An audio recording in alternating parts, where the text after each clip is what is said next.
En el corazón del siglo XI, una súplica desesperada resonó por toda Europa. Un grito que atravesó montañas y valles, llegando a los oídos de reyes y campesinos por igual. Era un llamado de auxilio de un emperador lejano, enfrentando una marea inexorable de invasores que amenazaban con desbordar sus defensas y arrasar su imperio. Imaginen al emperador bizantino, Alejo I Comneno, su capital Constantinopla, joya del mundo medieval, amenazada por fuerzas implacables.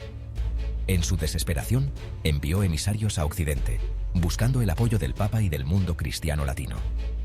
Estos emisarios viajaron largas distancias, enfrentando peligros y adversidades, con la esperanza de encontrar aliados dispuestos a unirse a su causa. ¿Qué podría llevar a un emperador orgulloso a tal acto de súplica? ¿Qué desesperación lo impulsó a buscar ayuda más allá de sus fronteras? La amenaza era tan grande que podría unir a una Europa fracturada bajo la bandera de la Guerra Santa. Los reinos europeos, a menudo en conflicto entre sí, ahora enfrentaban un enemigo común. La respuesta está en el surgimiento de un nuevo poder en el este, los turcos selyúcidas. Estos guerreros, conocidos por su destreza en la batalla y su fervor religioso, se habían convertido en una fuerza imparable. Estos formidables guerreros, recientemente convertidos al Islam, habían forjado un vasto imperio que se extendía desde las estepas de Asia Central hasta las mismas fronteras del Imperio Bizantino. Su avance era imparable y su ambición ilimitada. Sus conquistas tuvieron un profundo impacto en la cristiandad, amenazando la existencia misma del Imperio Romano de Oriente y poniendo en peligro las rutas de peregrinación a Tierra Santa, rutas que eran vitales para la fe y la devoción de los cristianos de toda Europa. Jerusalén, una ciudad sagrada, un símbolo de la fe cristiana, estaba ahora bajo amenaza. La respuesta a este grito de auxilio marcaría el inicio de una era de cruzadas, una serie de guerras que cambiarían el curso de la historia para siempre.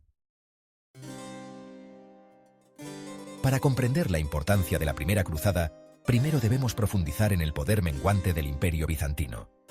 Antaño, un faro de civilización, el Imperio Romano de Oriente, había experimentado un periodo de decadencia, debilitado por las luchas internas y la presión implacable de enemigos externos.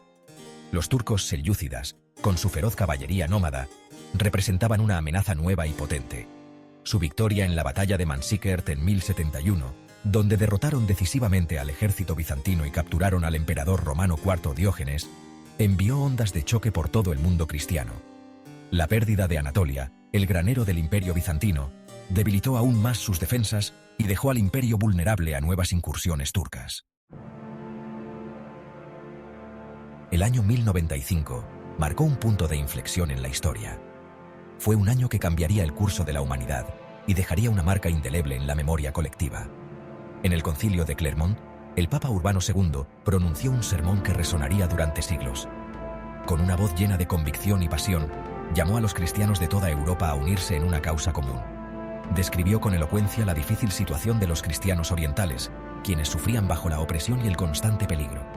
Habló de la profanación de los lugares santos y la amenaza que representaban los turcos selyúcidas, pintando un cuadro sombrío de la situación en Tierra Santa. Instó a sus oyentes a dejar de lado sus diferencias y embarcarse en una guerra santa para liberar a Jerusalén y Tierra Santa del dominio musulmán. Su llamado fue claro: unir fuerzas para una causa mayor. Deus vult. Dios lo quiere, rugió la multitud en respuesta. Este grito de guerra resonó en los corazones de todos los presentes, encendiendo una llama de fervor religioso. Esta simple frase, impregnada de fervor religioso, se convirtió en el grito de guerra de la Primera Cruzada, capturando la imaginación de personas de todos los ámbitos de la vida. Era un llamado a la acción que no podía ser ignorado. Caballeros, campesinos, comerciantes y sacerdotes, todos respondieron al llamado. La promesa de redención espiritual y la oportunidad de aventura atrajeron a muchos. Impulsados por una potente mezcla de celo religioso, la perspectiva de la aventura y el deseo de tierras y riquezas en Oriente, se embarcaron en un viaje que cambiaría sus vidas para siempre. La Primera Cruzada había comenzado, y con ella, una nueva era de conflictos y conquistas. La Primera Cruzada no fue una entidad monolítica, sino que constó de dos movimientos distintos: la Cruzada de los Príncipes, una expedición militar organizada liderada por nobles prominentes, y la Cruzada Popular, un movimiento mucho más grande pero menos disciplinado, impulsado por la piedad popular y liderado por el carismático pero enigmático Pedro el Ermitaño. La Cruzada de los Príncipes, con comandantes experimentados como Godofredo de Bouillon, Raimundo IV de Tolosa y Bohemundo de Tarento, partió a finales del verano de 1096. marcharon hacia el este, su progreso marcado tanto por victorias militares como por negociaciones diplomáticas con varios gobernantes a lo largo del camino. Sección 5. El peligroso camino a Tierra Santa. El viaje hacia el este estuvo plagado de peligros. Tanto la Cruzada de los Príncipes como la Cruzada Popular se enfrentaron a una agotadora caminata a través de un territorio desconocido y a menudo hostil. El hambre, las enfermedades y el calor abrasador se cobraron un alto precio entre los cruzados, especialmente entre los participantes más pobres de la Cruzada Popular. Las emboscadas de fuerzas hostiles, tanto turcas como bizantinas, eran una amenaza constante, y los cruzados a menudo se encontraban luchando por la supervivencia mucho antes de llegar a Tierra Santa. A pesar de estas adversidades, su fe y determinación se mantuvieron en gran medida intactas, alimentadas por la creencia de que estaban comprometidos en una misión sagrada ordenada por Dios. Sección 6. El descubrimiento de la lanza sagrada. Un acontecimiento que impulsó significativamente la moral de los cruzados fue el supuesto descubrimiento de la lanza sagrada en Antioquía. Según los relatos, un campesino visionario llamado Pedro Bartolomé afirmó haber recibido una revelación divina que le condujo a la reliquia enterrada bajo la Catedral de San Pedro en Antioquía. El descubrimiento de la lanza sagrada, que se creía que era la lanza que atravesó el costado de Cristo durante la crucifixión, fue visto como un signo del favor divino y un presagio de victoria. Aunque algunos dudaban de su autenticidad, el impacto de la reliquia en la moral de los cruzados fue innegable, inspirándoles a luchar con renovado vigor. Sección 7. El asedio de Jerusalén. Tras un largo y arduo viaje, los cruzados llegaron finalmente a las murallas de Jerusalén en junio de 1099. La visión de la ciudad santa, el objetivo final de su peregrinación, les llenó de una mezcla de asombro y expectación. Sin embargo, se enfrentaban a un desafío formidable. Jerusalén, fuertemente fortificada y defendida por una decidida guarnición fatimí, no sería fácil de tomar. Los cruzados, carentes de recursos para un asedio prolongado, recurrieron a una combinación de asalto directo, guerra de asedio y procesiones religiosas para debilitar las defensas de la ciudad. Construyeron torres de asedio, bombardearon las murallas con catapultas e incluso intentaron socavar las fortificaciones. Sección 8. Victoria y masacre. Tras semanas de implacable asalto, los cruzados finalmente rompieron las defensas de Jerusalén el 15 de julio de 1099. Lo que siguió fue una escena de inimaginable carnicería. Impulsados por el fervor religioso y la sed de venganza, los cruzados irrumpieron en la ciudad, asesinando indiscriminadamente a sus habitantes. Hombres, mujeres y niños fueron pasados a cuchillo, tiñendo su sangre las calles de la ciudad santa.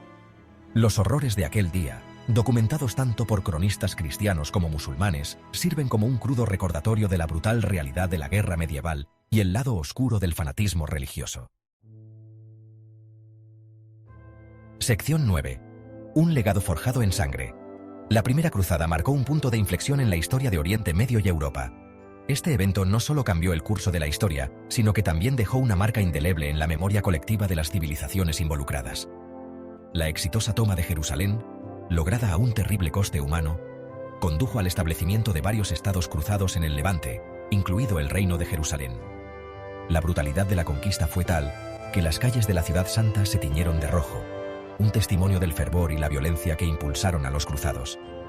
Estos enclaves cristianos latinos, rodeados por una población predominantemente musulmana, perdurarían durante casi 2 siglos, un testimonio de la destreza militar y la determinación de los cruzados. Los cruzados no solo construyeron fortalezas y castillos, sino que también intentaron establecer una coexistencia, aunque frágil, con las poblaciones locales. Sin embargo, la Primera Cruzada también dejó un amargo legado de intolerancia religiosa y violencia. Las tensiones entre cristianos y musulmanes se intensificaron, y las cicatrices de estos conflictos se sintieron durante generaciones.